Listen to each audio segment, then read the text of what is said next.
Right, the recording is in progress, so let us continue. Father, I pray that you will bless the gathering this morning, the challah with butter.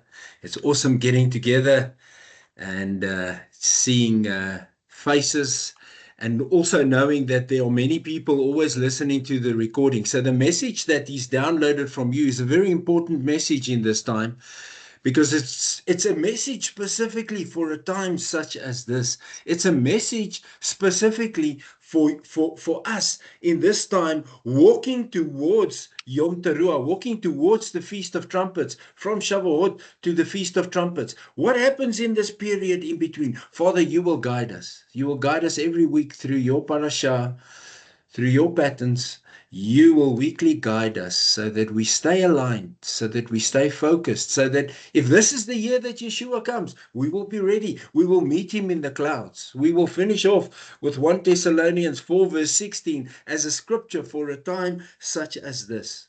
Father, I pray that you will use me as your vessel, not because I'm important or because I know more than anybody else. I'm always a student of the wisdom of Yutei Vave, and always a student of the word, so that I can be taught by you. And Father, so therefore I ask that you use me as your instrument. I pray that I may speak as I should, in a way that makes the message clear. In the mighty name of our Messiah, Yeshua, I pray. Amen. Right, guys, let me share the screen here.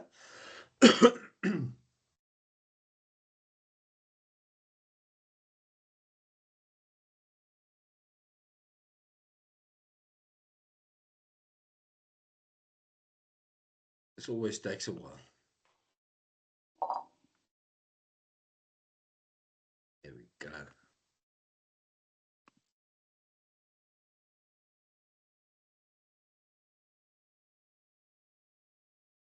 We're covering two parashahs today. We're covering the parashah of Pinchas, and we're also covering the parashah of Balak.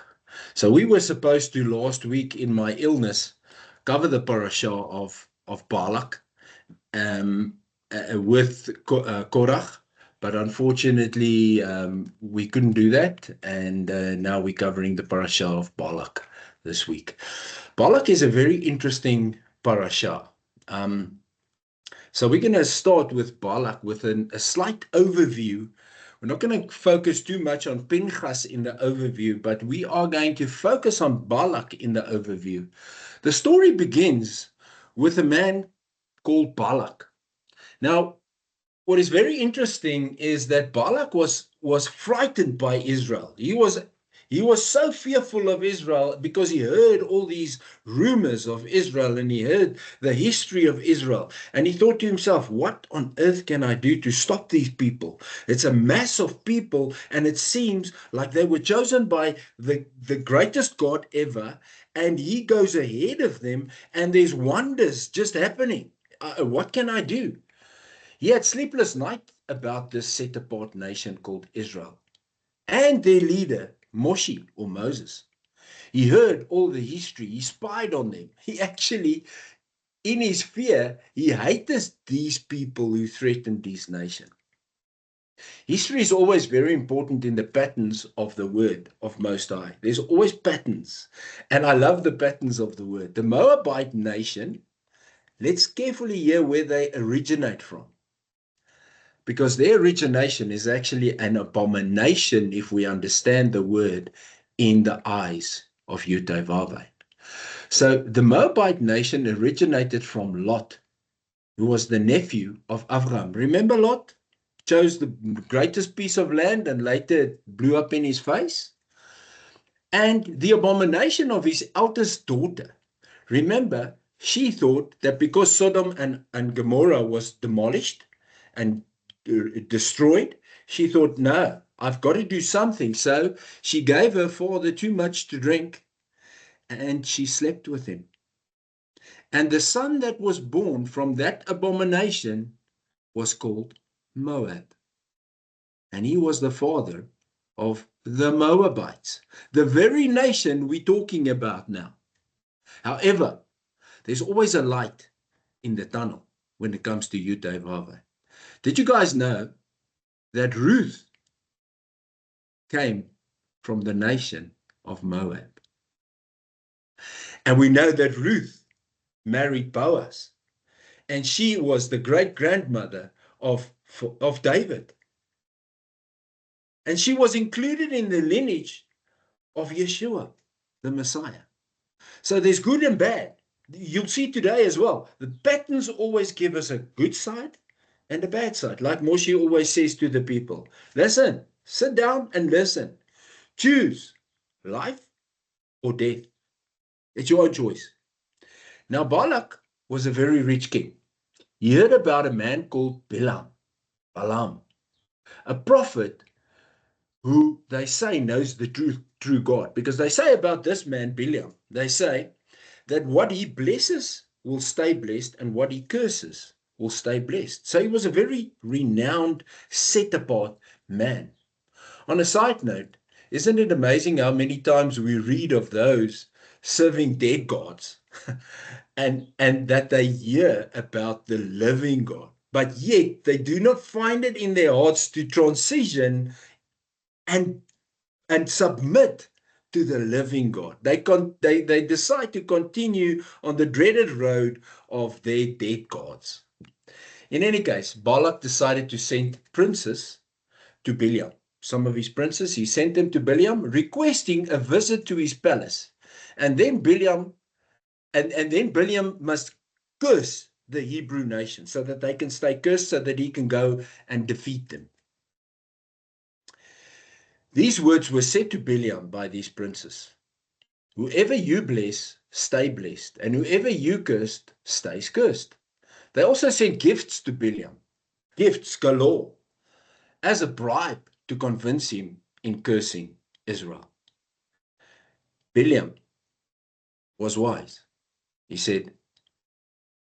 asked the princes, stay one night and let me go and consult the creator of the universe, Yutevave. And then I will come back to you guys in the morning with an answer. The next morning, Balaam stood firm in his ground. And he said, guys, I'm sorry, I cannot go with you because I cannot curse what Yutevave has blessed. So the princes went back. Round two, it's like a boxing match. Ding dong, here we go, round two. Balak sent more princes who are richer with more gifts. The same pattern followed. Balaam requested the princes to stay the night while he would then consult Yutevave. Isn't it kind of sad? Did Balaam think that God would change his mind? Did he think that God would now say to him, okay, enrich yourself and go and curse my chosen people? Because Balaam was also chosen by Yutevave. Otherwise, he wouldn't have heard his voice in the way that he did. Yutevave again said, you cannot curse what I bless. So unfortunately, the entire process of Balaam allowing or entertaining greed actually, at the end of the day, led to this chosen man's downfall. And this is a sad, sad story that we'll cover now in the core revelation of Balak. We're first going to focus on Balak and then we'll come back to Pinchas. But this is a sad story of Balak that this led to his downfall. There's much more to be highlighted in this parasha. But for now, to get to the core revelation, which is extremely important, I would like us to focus on that. The core revelation of Balak. Guys, this is just heartbreaking to me. It's like one of the other stories that breaks my heart in the word of Yutevave is the story of King Saul. This man who stood out head and shoulders above everybody. The first king of Israel. and how he allowed his own importance to take over in his life and eventually lead to his downfall. Now, Bileam, first of all, he acted in trust-grounded obedience, because he said to them the first time round, listen, guys, I cannot go back with you. This is what Yudhevavhe says. I in no way would go against Yudhevavhe to curse what he is blessed. I will be destroyed. So he walked in that trust-grounded obedience at first. But that's the one pattern. And that's the pattern that we are always expected to follow by our Father. And that's the pattern that should be followed by everybody. If we look at King David also messed up. He also did many wrong things. But he returned to the trust-grounded obedience every time. He returned to the pattern of trust-grounded obedience. Remember, we covered trust-grounded obedience. It's obedience so fierce through trusting that it is grounded in Abba Father. So that we have obedience above sacrifice. Doesn't matter what obedience costs, but we stand in obedience no matter what. That's the one pattern. He said, hear this. This is what Bileam said at first. Even if Balak gave me his entire palace filled with gold and silver, I cannot go beyond that what Yudhevavhe has ordered. Yet, somehow, he did entertain the seed of greed and fame to germinate in him. He took the first step on the journey that led to his downfall, the journey which is the pattern of greed and popularity. And that pattern leads to destruction. You see, there's always these patterns that God has in his word. These patterns are always life or death. You choose. Since the creation, since the Garden of Eden, I nearly said Gethsemane, of Eden, there was also a choice. Yeshua chose what the Father wants. He didn't choose what he wants. But in the Garden of Eden, the Father said, there's the tree of life. Don't eat of it. The choice. Because otherwise you will die. And here's the same thing. Moshe says all the time, choose life or death. Here's the same thing. What should Bileam have chosen? Should he have chosen trust-grounded obedience or greed and popularity? I made this mistake a lot in my life. This is not beyond us. We are not better than this. We make the same mistakes. He encouraged the princes to also spend the night like the previous time. Did he hope that Yudhevavhe would change his mind in order to gain glory and wealth for his own benefit? Was he supposed to act like Elisha? Remember that? What did Elisha do? Elisha, when you remember the man named Naaman? Naaman was an army leader of the enemies of Israel. But because of a servant who was an Israeli, serving, a Hebrew girl, serving in the house of Naaman, she said to him, there's a prophet in Israel. His name's Elisha. Go to him. He will heal you. And Naaman went. He was actually suffering from leprosy, a disease that was incurable in those days.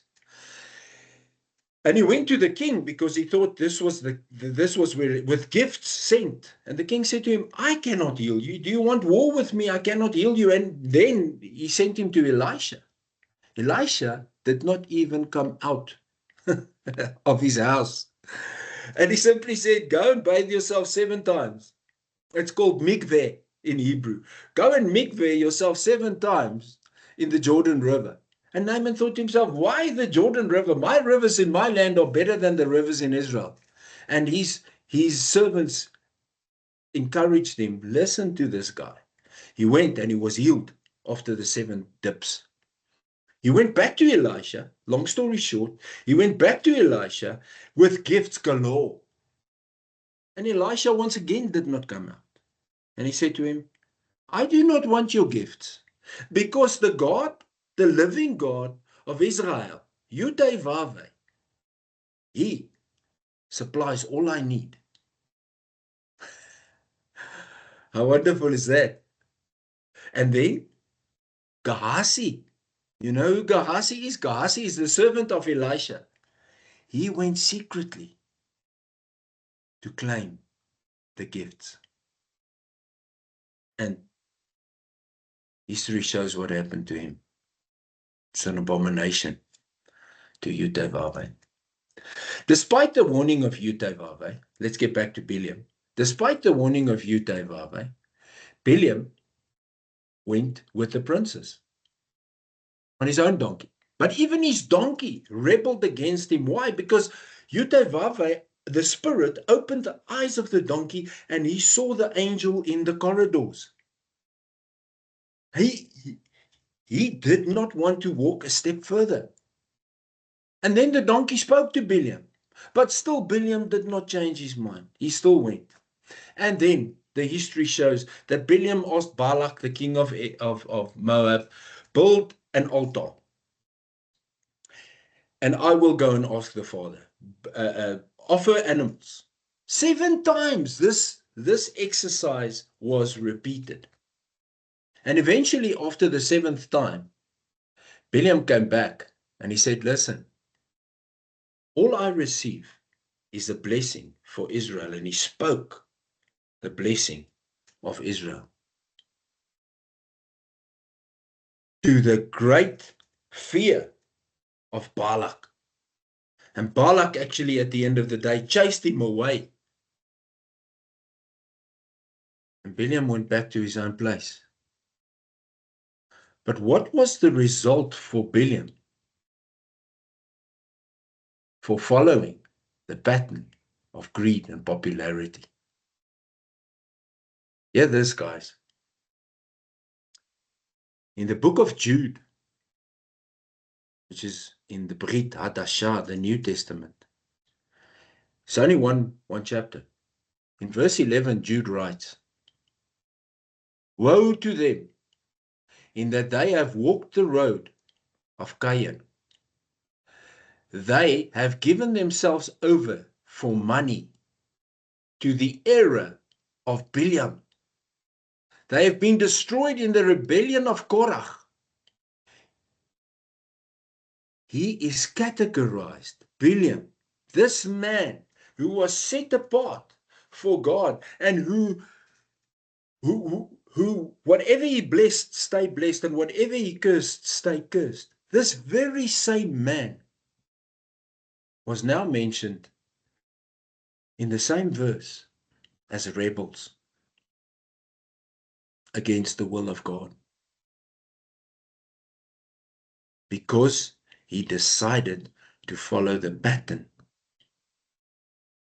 of greed and fame, and it led to his downfall. So the truth to walk out, there's only one truth that I want to mention this week on Balak. The truth to walk out, in other words, remember what we always say, Akvot ve Yeshua. Basically, the truth to walk out by stepping into the footprints of our Messiah, Yeshua. What is that truth? Remember, the patterns of creation are roadmaps to the ancient path, right? So this is the one that Yeshua explained leads to the narrow gate. Matthew 4 verse 17, 7 verse 14, sorry, 7 verse 14. And not many find it. Yeshua walked this path. He led the way and left the evidence. Clear footprints for us to follow. So we can just basically put our feet in those footprints if we study the word correctly and we follow those patterns that are given to us from the word of Yudevave. follow the patterns and walk along this ancient path. That's the way to that's the way and the truth that leads to life. So Balak consists, look at the pattern that is given to us through the Hebrew letters of Balak. Balak consists of a bait. Remember, we read from right to left. So Balak consists of a bait, a lamed, and a kof. So there's three things. So there's the two patterns, life and death. When the house follows its own desire, it leads to destruction. When it ignores in other words, bait is the house. Why is bait the house? Because Yeshua said, if you love me, you will obey my commands. And my Father will love you, and we will come to you and make our home with you. And also, 1 Thessalonians, I think it's 3 verse 16, where it says that, don't you know that you are a temple of Yutevave, and that his spirit lives in you. 1 Corinthians 3 verse 16. Don't you know that you people are God's temple, and that the spirit of Yutevave lives in you? That's why it's the house where he lives. So this house, when it decides to not listen to the voice of the Ruach inside it, follows its own pattern. And then it ignores the teachings that is provided in the word, the Torah, the patterns that the word teaches us to walk in and to follow. Then, you know what the sad thing is? As recorded in the book of Jude for Balaam. And I cannot judge whether he was saved or not. That's not what I'm doing. I'm just saying, from history, it shows that it is difficult to pass through the narrow gate as if a camel passes through a needle of an eye. Do you see the kof? The kof looks like a needle, and the eye of the needle. Now, for a camel to fit through the eye of a needle is impossible. So when we follow the wrong pattern, it's impossible for us to follow the ancient path and get to the narrow gate that leads to life everlasting. However, on the other hand, if life decides, yes, I choose, John 15 verse 7, which states that if you remain united with me, Yeshua speaks and he says, if you remain united with me and my words with you, then ask whatever you want and it will happen for you. Or, like we know, John 14 verse 23 that says, if you love me, you'll obey my commands and my Father will love you and we will come to you and make a home with you.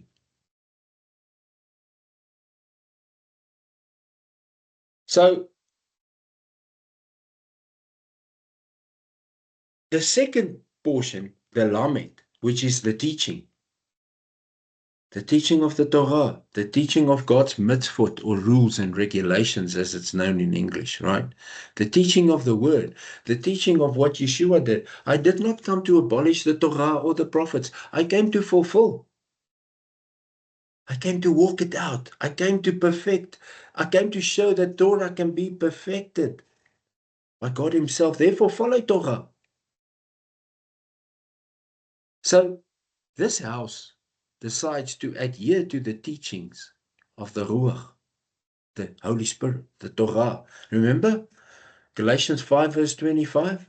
Since it is through the Spirit that we have life, let it also be through the same Spirit that we organize our lives day by day, or order our lives day by day.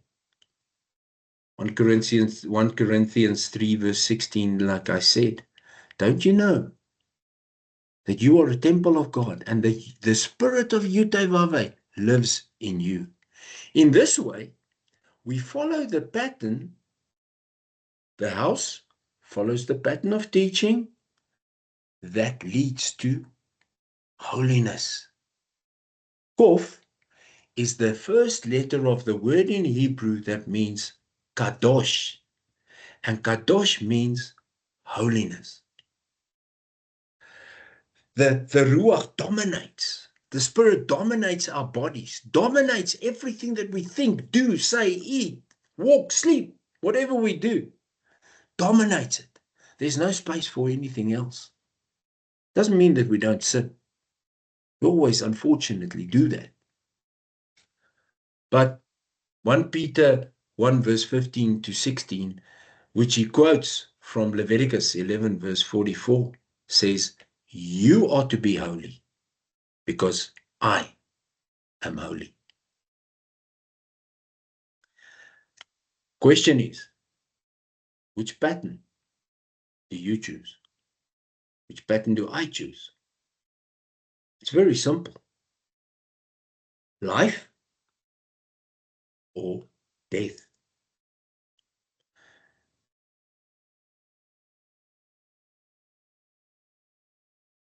Let's get to the core revelation of Pinchas. Excuse me, there's a problem with my mouse here. Pinchas, on the other hand, speaks of zealous, to be zealous for God. In other words, to have no fear that whatever I do, God is most important. And I will act for the importance of God, like a David and a Goliath. Remember, David ran towards Goliath. He did not walk. He ran towards Goliath. Now, there's a very interesting man that we read about in the parasha of Pinchas. It's a man in Hebrew called Eliyahu or Elijah, right? So we read about Elisha. We spoke about Elisha just now. Elijah was basically the mentor until he was taken up in heaven of Elisha. Elijah did some very special things. So the core revelation that we cover this week from Elijah is his faith on the one side, and then he also had the pattern that he brought in of doubt and fear, unfortunately. And it happens with all of us. But hear this. You know,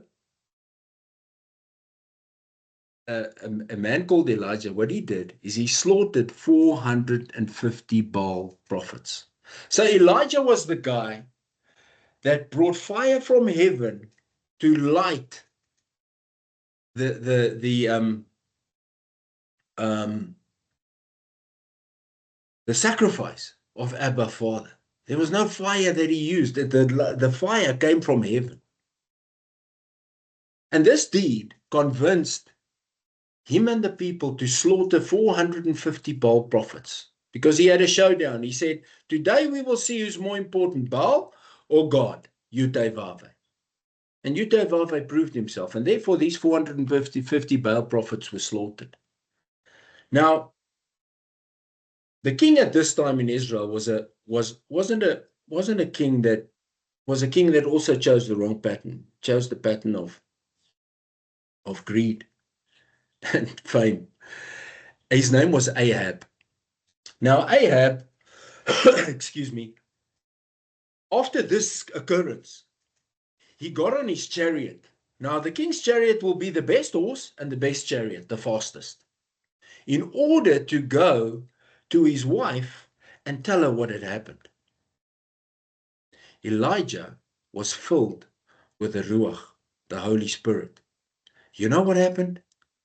He ran out ahead of this chariot. Incredible. He ran out ahead of this chariot. And just after that, two miraculous occurrences in anybody's life. Jezebel heard about this entire situation and what exactly happened. And she sent a threat to Elijah to say to him, no matter what I do, by this time tomorrow night, I will kill you like you killed my prophets. This man just killed 450 men.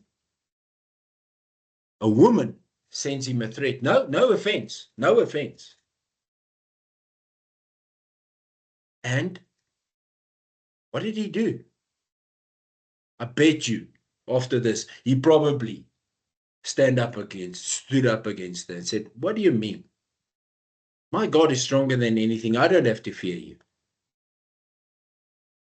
Unfortunately, this is not what he did. You know what he did? He fled. He fled. He ran away. He went into hiding. And you know what else he did? That was even worse. He pleaded for Jutevave to take his life. He just followed the pattern of faith. He saw the miracles. And he allowed the enemy to push into him the pattern of doubt and fear. And he feared for his life. So much so that he asked the creator of all to take his life. Now, this is the very same man who never died, who was taken up into a chariot, into a column of fire, into heaven. It's him. It's the same one. So he obviously recovered from this nasty experience. But how often do you and I, just after something miraculous has happened in our lives, choose to entertain doubt and fear? Yeah, but you know, this is a different situation. I don't know if God can do it again, or I don't know if he will do it again.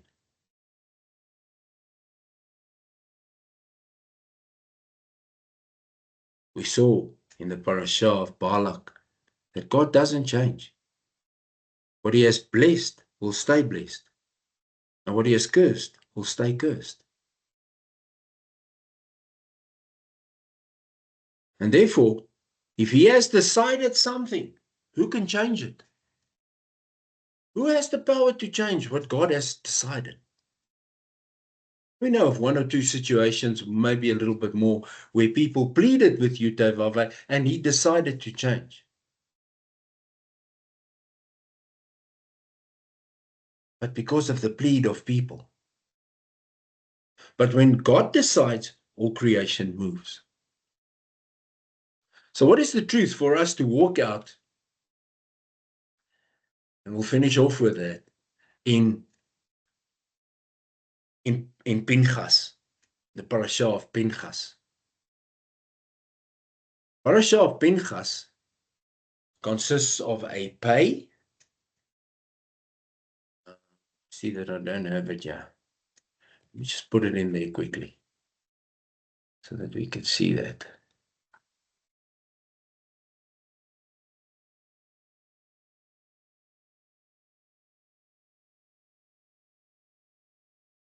Sorry about that, guys, but it's not going to be as effective if we don't put it in there. It's really going to spoil it.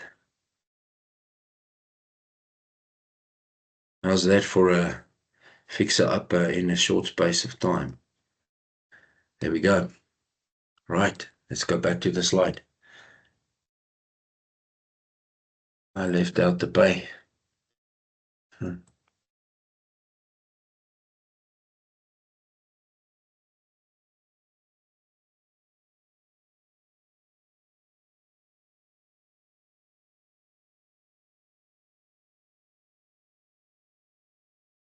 We'll be ready now.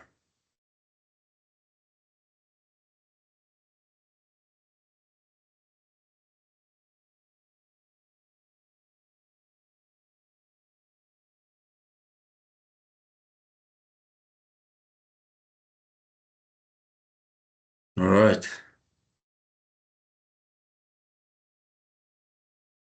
There we go. Thinking quickly. Right, Pinchas. So Pinchas, what is very important, the first letter, remember we read from right to left. The first letter is a pay, right? So the pay, you can see there, it looks like an open mouth. Can you see that? Open mouth. So what does the mouth speak? So the pattern that we want to follow is the pattern of Pinchas. What is that pattern? Pinchas means zealous. So does the mouth speak of zealousness for Yudai? Does the mouth speak and know that understanding that Yudai is our refuge and our strength, and besides that, he is and will always be our help in trouble. Early this week when I started preparing for this parashah, I received this scripture, Psalm 50, verse 15. And Psalm 50, verse 15 reads, Yudai is speaking to you and me. And he says, and call on me when you are in trouble. You hear that? Call on me when you are in trouble, and I will deliver you. And you will honor me. No stories. Call on me when you're in trouble. Again, Psalm 64, verse 2. He is and will always be our help in trouble. So in other words, the yud then is a hand, like the handshake of the covenant. The covenant that Yudai made with his people. That covenant requires us to live a zakar lifestyle. Remember what zakar means? What is settled in the mind is action through the hand. So the pattern of Pinchas is to speak and to know that when I speak, God is always my help.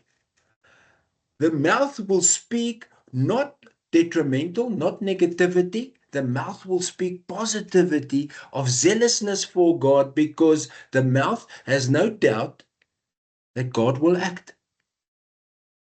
The covenant of which we are part of, remember, we are grafted into the ancient olive tree. We became part of the seed of Abraham, which means we're part of the covenant all along. All the blessings of Abraham and Israel is ours. That covenant demands from us to live a zakar lifestyle, to know his word, to study the Torah, to study his mitzvah, to walk in the footsteps of Yeshua, to plant it in our brains so that it can be actioned through our lives. James 2 verse 17 clearly stipulates a life of a life of faith unaccompanied by action is dead. We can have all the faith in the world, but if our actions don't prove our faith, it's dead. If our actions don't prove that we zakar, that we trust God with everything that we do, that we live the life that he expects us to live within the parameters of his covenant, it's dead. The pattern continues into the nun. The nun is the seed. The nun, the pictograph of nun is seed. So what do we do with the seed that we have now for generations to come? Do we break the curses that we find ourselves in? Do we ask for the spiritual eyes to be open so that we can see what situations we find ourselves in? Sickness, regular occurrences, poverty, lust, you name it. Do we find ourselves in that? You were chosen to break it. No one else. You were chosen to break it so that the seeds can be sown in righteousness for generations to come. It starts with me. Hear this.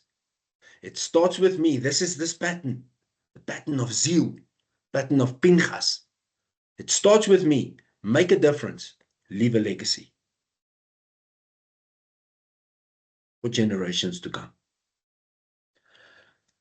Psalm 127 reads, in vain do we get up early in the morning, put off going to bed, working hard to earn a living. For you know what Yudai does? He provides for his beloved even when they sleep. Pinchas pattern. If we follow the Pinchas pattern, the seeds we produce will be provision from him in our sleep. The gate is always a doorway, narrow gate, a new beginning, a doorway into the new. So it's eventually, ultimately, the narrow gate, the gate. But in this world now, it's a doorway. Because we follow the pattern of the first three, the Pei, the Yud, and the Nun. Sorry, I'm pointing with my finger there instead of with the mouse. We follow into the gate, into the doorway, to step into the footprints of Yeshua, into the ancient path, Jeremiah 16, verse 6. 6 verse 16, sorry. You know what happens then? When we fulfill these first four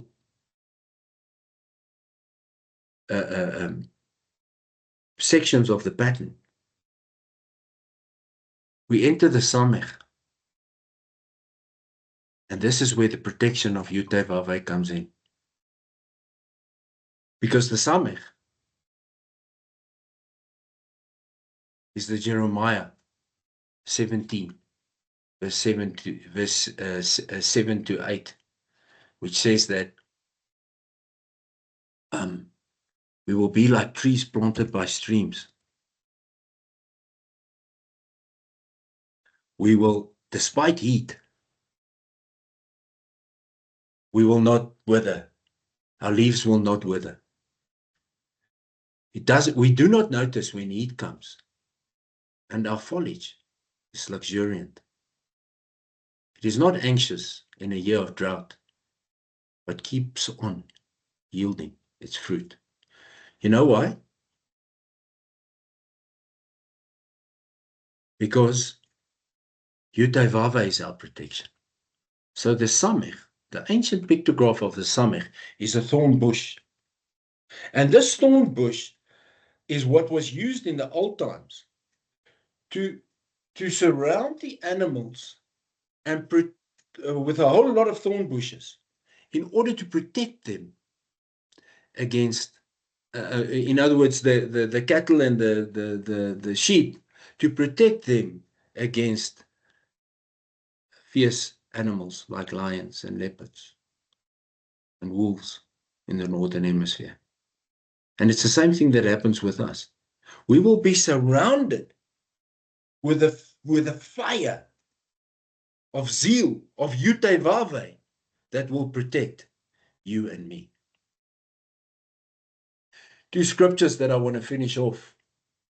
So there's two patterns for us to follow after this week. Get those patterns. Write them on your freezer or your fridge. Nowadays they're combined, luckily. So write them. Have them there. Because the enemy attacks. And he tries to take us on the wrong pattern. For everything that God does, the enemy does differently. Why do you think Santa Claus is dressed in red and white, resembling the Messiah's blood that he poured out for us?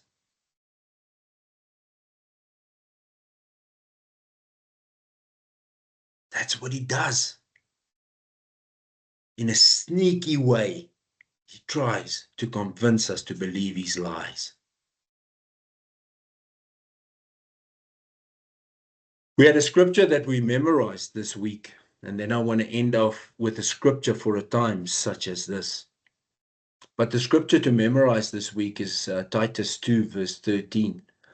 While continuing to expect the blessed fulfillment of our certain hope in following the patterns, right? Which is the appearing of the Shekinah of our great God, Shekinah, his glory, his dwelling with us in glory of our great God, and the appearing of our deliverer, Yeshua, the Messiah. This is a great scripture to memorize, because this is a scripture that can happen here in 70 days' time. Because in 70 days' time, it is Yom Teruah, the Feast of Trumpets, the feast that he will come on the clouds. And therefore, our scripture for a time such as this is 1 Thessalonians 4, verse 16 to 17, which I said in the beginning is what we will finish off with today. For the Lord himself will come down from heaven with a rousing cry, with a call from one of the ruling angels, and with God's shofar. Those who died united with the Messiah will be the first to rise. Then we, whom are still alive, will be caught up with them in the clouds to meet the Lord in the air, Yeshua in the air. And thus we will always be with Yeshua. Two scriptures for us to carry in our hearts. I just want to emphasize again, it's a time such as this to memorize scripture as much as we can. Don't delay. Memorize scripture. Right, guys, let's finish off. Is there any questions before I finish off with prayer? Is there anybody that wants to add something? You are more than welcome. This is not a session where no inputs are allowed. We always welcome inputs.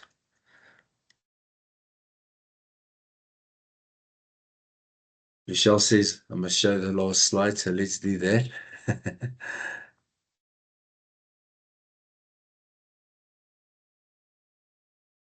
You know, it's amazing that, where are they now? Michelle actually does, so how we work is, and we'll get to the last slide just now,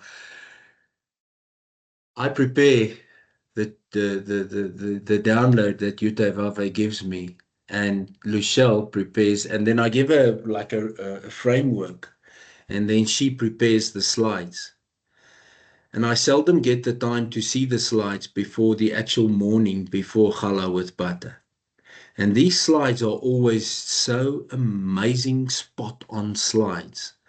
And I would really like to thank Lucielle for opening her ears and her heart to the voice of Ruach HaKodesh in preparing these slides for our challah with butter fellowship gathering. Let's end off with this. Choose today which patterns you follow, life or death. Every week we will cover patterns, because through patterns creation took place. And these patterns allow us to memorize certain things that we follow in and walk in. Choose today, life or death. Thank you, Lula. Thank you, everybody. It was awesome being with you, spending this time with you. And let's finish off with prayer. Father, we come to you in great humility. We are mere mortals. We sin, we moan, we groan, we whine, just like Israel. We're no different. But yet your mercy and grace is upon us. And you have so much mercy and grace and room for us, room for error. And you still love us, and you still came to meet us there where we are. And therefore, I ask that you will bless us in this Shabbat. I ask that you will bless this week to come. We have another Pishnaim, which means in Hebrew a double portion of parashas to come this week. And it's exciting because there's always double portions of revelations that we can then receive from you, Abba. I pray that all of us will be like trees. I pray for the Back to the Roots community and for our families. And I pray that we will be like trees planted by streams. Our leaves never wither. We bear our fruit in season, and everything we do will be successful, not because of who we are, but because of the power of you in us. And I also pray the prayer of Jabez for us this week, in this coming week. May you bless us by enlarging our territory. May your hand be with us and keep us from harm, so that it will not cause us pain. And I finish off on this Shabbat with the ironic blessing for the Back to the Roots community. Yevarechecha Yud-Hei Vav-Hei Vahishmerecha. Ya'er Yud-Hei Vav-Hei Panav Elecha Vichuneka. Yesa Yud-Hei Vav-Hei Panav Elecha V'yasem Lecha. Shalom, shalom. In the glorious name of Yeshua the Messiah. Amen. Thank you, everybody. Enjoy lunch, enjoy dinner, enjoy Shabbat, enjoy the time at the feet of our Most High Great Father, and may you be blessed.